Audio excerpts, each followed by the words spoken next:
ధర్మార్థ కామ చింతయే. స్వామివారికి శివుడికి గోత్రం లేదు. ఆయన ఆదిలో దేవుడు అన్నమాట. ప్రపంచం ఉద్భవించినప్పుడే లింగోద్భవంలో స్వామివారికి, అందుకే మహారాత్రి సందర్భంలో లింగోద్భవము అంటారు. ఆ శివుడికి గోత్రం లేదు, ఆయనే సర్వాంతర్యామన్నమాట. అదేవిధంగా శివుడి యొక్క ప్రతిష్టను శ్రీ మహావిష్ణువు రామేశ్వరంలో ప్రతిష్ఠ చేశాడు. రామావతారంలో ఉండే రాముడికి గోత్రం ఉంది, వశిష్ఠ గోత్రం, కానీ శివుడికి అయితే లేదు. రాముల వారు ప్రతిరోజు కూడా తండ్రి మాట జవదాటకుండా చక్కగా రాజ్యం చేసినటువంటి ఆ రాముడు సజ్జోజాత వామదేవ అఘోర తత్పురుష ఈశాన పంచారుష, అంటే వీళ్ళ 5 పంచాయతన అంటారు. పంచాయతన పూజ చేసే రాజు సభకు వచ్చేవాడు రాముల వారు. అంటే పరమశివుడు కాలంలో ఇంకా ఎంత అతీతుడో ఒకసారి మీరు ఆలోచన చేయండి. శివుణ్ణి రాముల వారు మహావిష్ణువు పూజ చేసినట్టు స్కంద పురాణాలు ఉన్నాయి, కానీ పరమశివుడు రాముల వారిని పూజ చేసినట్టు ఎక్కడా లేదు.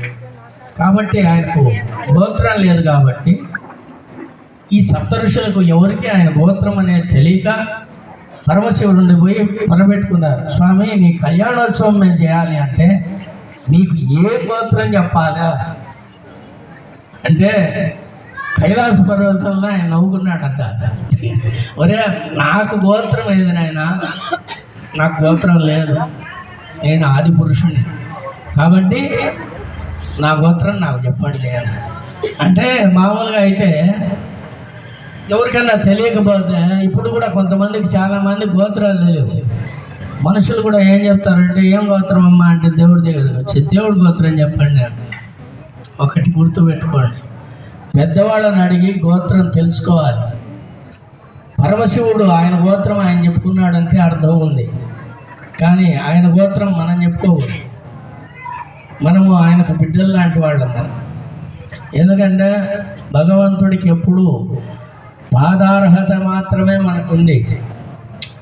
కళ్యాణం చేసేటప్పుడు కొంతమంది స్వామికి శిరస్సు పైన అక్షంతలు వేస్తారు. ఎందుకు అవసరమా? ఆయనే పిల్లోడా, మీ ఇంట్లో అబ్బాయా? ఆయనకు కళ్యాణం చేసిన తర్వాత మన సమస్త దోషాలు పోయేదానికోసం ఆయన పాదాలు ఉన్నాయి.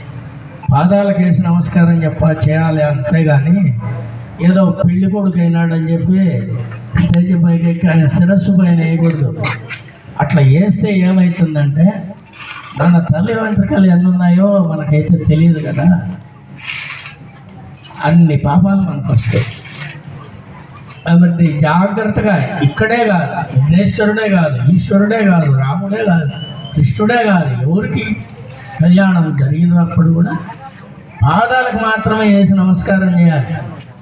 అయ్యవార్లు కూడా ఆయన శిరస్సు పైన పోయినప్పుడు ఆయన పాదాల పైన పోస్తారు. ఎందుకంటే అంత అర్హత ఆయనకి ఇవ్వాలి, మనకి ఇవ్వలే. ఎందుకంటే రాక్షసులకు, రాక్షస జన్మ ఎత్తిన వాళ్లకు దేవతలు అర్హతలు ఇచ్చి దేవుని యొక్క పై భాగాల్లో ఉండేట్టుగా కోరుకున్నారు వాళ్ళు. మకర రాజు అని మకర తోరణం ఉంటుంది, గుర్తుపెట్టుకోండి. ఇంట్లో టెంకాయ కొట్టినప్పుడు ఆ టెంకాయకు కుంకం పెట్టకూడదు. కుంకం పెడితే బలి అవుతుంది. తెల్లని వస్తువు పైన కుంకం చల్లితే అది ఏమవుతుంది? బలి అవుతుంది. చాలామందికి అదొక చెడ్డ గుణం ఉంది, ఏమనుకోవద్దండి. ఆ బలికి వేసేదానికంటే, ఆ కుంకానికంటే ఒక తులసి మొక్క వేయండి, అక్కడ భగవంతుడు స్వీకరిస్తాడు. హార్ట్ అంతా అయిపోయిన తర్వాత ఉద్దరిని నీళ్ళు, అంటే ఉద్దరిని అంటే చాలామందికి తెలియకపోవచ్చు, స్పూన్ అంటారు. ఆ ఉద్ధరణితో ఆ కొసన అట్లా అంటే అది భగవంతుడికి చెందుతుంది మనం చేసిన పూజ అంతా. ఇదేంటంటే